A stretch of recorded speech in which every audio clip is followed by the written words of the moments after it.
Hey guys, how's it going? Today we will learn how to update Wi-Fi drivers in Windows 11.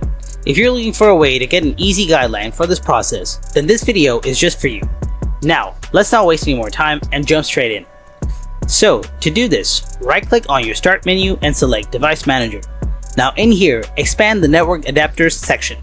From here, right-click on the Wi-Fi adapter you're currently using and select Update Driver. Next, you have to click on Browse My Computer for drivers. Then click on Show Compatible Hardware.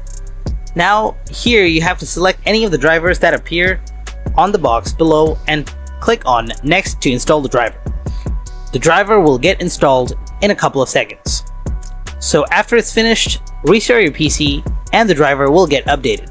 So this is the process you can use to update your Wi-Fi driver easily. If you found this video helpful, then smash that like button and subscribe to the channel.